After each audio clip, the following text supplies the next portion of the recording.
নদীর ধারে রাত গভীর, চারপাশ নিস্তব্ধ, শুধু মাঝে মধ্যে বাতাসের শোষো শব্দ আর দূরে কোথাও শিয়ালের চিৎকার।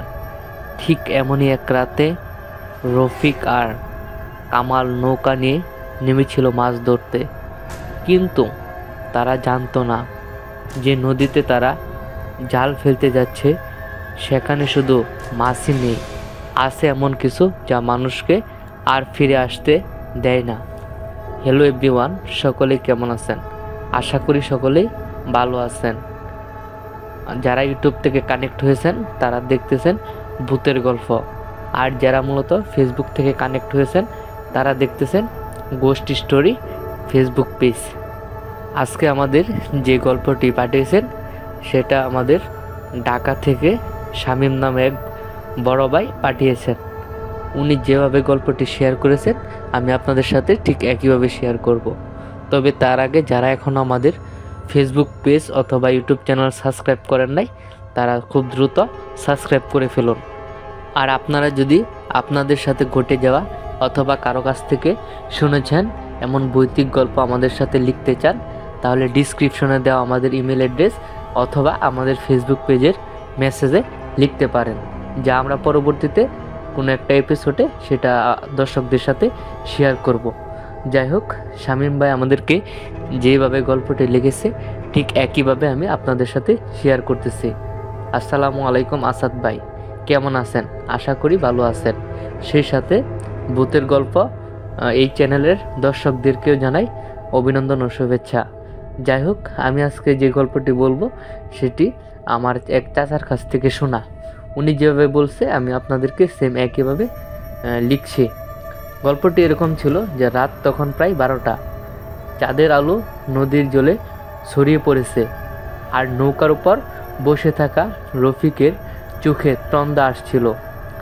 সে আর তার বন্ধু কামাল রাতে মাছ ধরতে এসেছে, কারণ এই সময় বড় বড় বোয়াল ওঠে। নৌকা মাঝ নদীতে থামিয়ে তারা জাল ফেলল। চারদিক নীরব, শুধু মাঝে মাঝে দূর থেকে শিয়ালের ডাক শোনা যায়। হঠাৎ কামাল ফিস ফিস করে বলল, দেখছিস কেউ যেন পানির উপর দাঁড়িয়ে আছে। রফিক চমকে তাকালো। সত্যি, একটু দূরে পানির উপর একটি অবয়ব দেখা যাচ্ছে। কিভাবে সম্ভব? জলের উপর কেউ দাঁড়িয়ে থাকে নাকি? কামাল ভয় পেয়ে বলল, এটা মানুষ না, ভূত। রফিক হাসতে গিয়ে গলা তার শুকিয়ে গেল। অবয়বটা ধীরে ধীরে তাদের দিক এগিয়ে আসছে। অবয়বটার গায়ে কোনো ধরনের পানি নেই, কিন্তু পা পানির নিচে ডুবেও নেই, যেন বাতাসের উপর অবয়বটা বাড়ছে। আচমকা চারপাশের বাতাস হঠাৎই ঠান্ডা হয়ে গেল। নৌকা যেন পানির উপর ভারী হয়ে উঠল। জলও আর নড়ছে না। হঠাৎই তারা শুনতে পেল এক করুণ স্বরে এক তরুণী ফিস ফিস করে বলছে, আমাকে কেন ডাকলে? রফিক আর কামাল তখন অবশ, তারা তো কাউকে ডাকেনি। অবয়বটা ধীরে ধীরে তাদের কাছে এলো, আর তখনই কামাল চিৎকার করে উঠল, এটাই সেই মেয়ে যে বছর 2 আগে এই নদীতে ডুবে গিয়েছিল।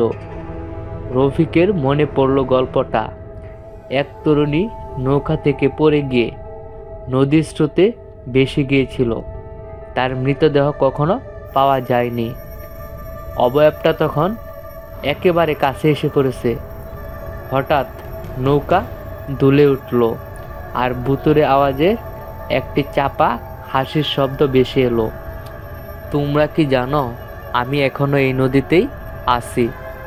তারপর বিশাল এক ঢেউ এলো, আর মুহূর্তের মধ্যেই নৌকাটা উল্টে গেল।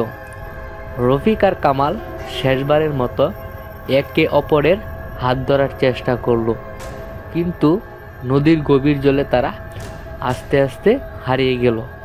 পরদিন সকালে লোকজন নদীর ধারে শুধু একটি উল্টে যাওয়া নৌকা পেল। রফিক এবং কামালের কোনো চিহ্নই রইল না। এ হচ্ছে আমার গল্পটি। আসাদ ভাই কেমন লাগলো তা অবশ্যই জানাবেন।